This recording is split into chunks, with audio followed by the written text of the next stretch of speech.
How does someone go from this to this in just one scoliosis treatment session? Keep watching to find out. I'm Andrea, a Schroth-certified physiotherapist, and in this video, I'm inviting you into a treatment session with one of my longtime clients. I'll call her B. She was an adult who was diagnosed with scoliosis as a teenager and has learned how to care for her spine and her body into adulthood. I've actually known her for 9 years. She was one of my first clients when I started the ScoliClinic, and so we've worked together over that time to find strategies that really work for her. And she was gracious to let you all into her treatment session. Stick around to the end, you'll see the full flow of a real treatment and how I tailor Schroth exercises in combination with other physio techniques and the visible changes that we track from start to finish. Let's do it.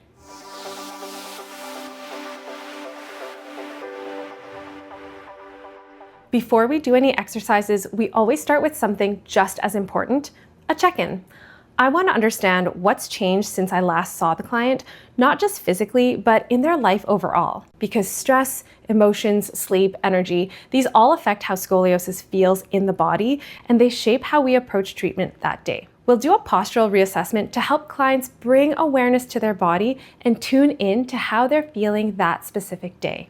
With B here, she has a double curve, a lumbar major and a thoracic minor curve. She knows her body so well, and she'll say things like, I feel really tilted today, or shifted, or rotated, or compressed, and those words help me as a physio to strategize what our treatment session might look like for that day, so we can work towards her specific concerns. Today, B said she felt really tilted and shifted, which you can see here. Her trunk is angled towards the left and her pelvis is shifted to the right. At this point in the session, I might take posture photos or use other measurement tools to help us track our progress. After that, we get moving. Usually we do a general warm-up. However, in B's case, she had just come out of a scoliosis-specific massage therapy treatment at our clinic, so she was already warmed up and feeling looser. Our RMTs and physios work together to make sure that our treatments complement each other, so we're working towards the same goals for our client. First up for exercises is spinal elongation. I love to choose a version of hanging that's appropriate for that client. So it might be seated, it might be supported with a ball, for example. It may be our classic semi-hanging or a supported full hang like we're doing here. I like to check in to see where they feel the stretch or the exercise in their body because that gives me clues as to how the muscles and connective tissues are responding to the treatment in that moment. Hanging helps to create space in the spine, and when we layer in specific breathing techniques, we also work on expanding the rib cage, especially in those areas that tend to be compressed in scoliosis curves. Now we're getting to the part that many of you have been waiting for, our first Schroth Method corrective exercise. For B, we're starting in a side-lying position on the floor where her body is fully supported and we can fine-tune her alignment using props. We're using this position because at the beginning of the session, B described feeling really shifted. And when we look at her posture from the start of the session, you can see it. Her trunk angles left, her pelvis shifts right, and the asymmetry shows clearly in the spacing between her arms, waist, and hips. This is where the Schroth method really shines. The goal is to get the body into the most optimal starting position possible, using positioning, gravity, and equipment so that once we add the breathing and muscle activation techniques that are signature to Schroth, we're working from a foundation that sets you up for success. But here's something most people don't realize. Setting up a Schroth position is its own clinical skill. Therapists test different prop sizes and placements, they adjust the angles and make all these micro corrections based on how the body responds. That's why this work must be done one-on-one because it's highly personalized and the therapist's experience makes a huge difference in the outcome. So while it may look simple in photos and videos that you see on the internet, there's a lot of analysis and decision-making that's happening behind the scenes in every step of this setup. I wanted to add a challenge for her shoulders using a resistance band, and you can see here that I'm trying different setups, freely holding the band, and then I thought if we're planning to do this exercise for a few minutes, her arm might get tired, so then we tried propping onto a stool, but then that got complicated, and so we decided that B would start with the basic arm position, and then I'd hand her the band halfway through when she was ready to add a challenge. Schroth exercises build as the set goes on. We start with elongation of the trunk and spine, then add on expansions of the rib cage and the concavities,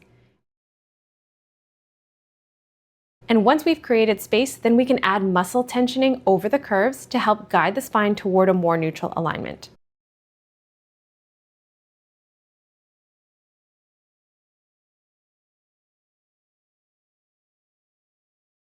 Finally, we hold that corrected position and challenge the muscles to activate and strengthen while maintaining it. In B's case, we're using a band to add resistance and make that final stage even more effective. We typically do 2 to 3 sets of a correction, especially when we spent so much time on the setup. When we're done, I like to do a related strengthening exercise that uses a similar position to what we just did to solidify all that correction work. For B, I chose this variation of a side plank done on her elbow and knee and added top leg toe taps to really focus on strengthening those glutes. Next, we moved into a standing Schroth corrective exercise. I always try to include an upright position during a session because, let's be real, most of us spend our day sitting or standing, not lying on the floor. It's important to help people find better alignment in the positions that they use most. For B, since she's a pro and has a lot of experience with Schroth, I picked one of the more advanced positions called the muscle cylinder. I actually made a short explainer about it, and I've linked that here and in the description below. This is one of my absolute favorite exercises for lumbar curves, and B loves it too because it really opens up that lumbar concavity. It helps to lengthen and strengthen those deeper muscles that can get tight and pull the body further into a curve over time. To wrap up the session, I wanted to return to spinal elongation, partly to end with her body feeling open and lengthened, and partly so we could check in on how things had changed since the beginning. Earlier in the session, when B did her first set of hanging, she mostly felt it in her shoulders and her upper back. She couldn't quite access that stretch in the lower back where she felt the most tight. And that's super common. Your body will feel the stretch most in the areas where it's tightest. But after a few targeted Schroth exercises and getting her core engaged, then things shifted. In this final hang, she felt way more release through her lower back. Her tissues had more give and she was able to get a totally different stretch. And then the finale. I had her shake it out and stand in front of the posture grid again to reassess her posture, and look at the difference.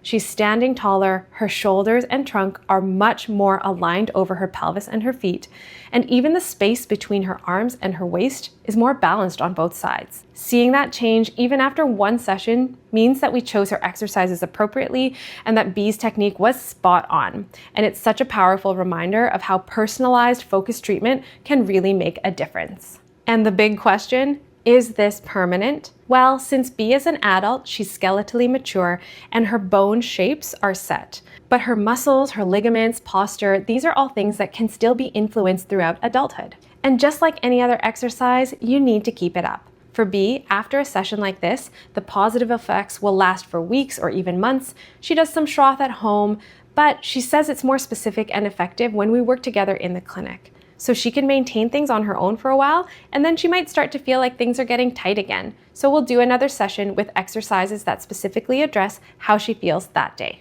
Now, I know some of you are probably thinking, that's cool and all, but I don't have access to a Schroth therapist. And honestly, most people don't.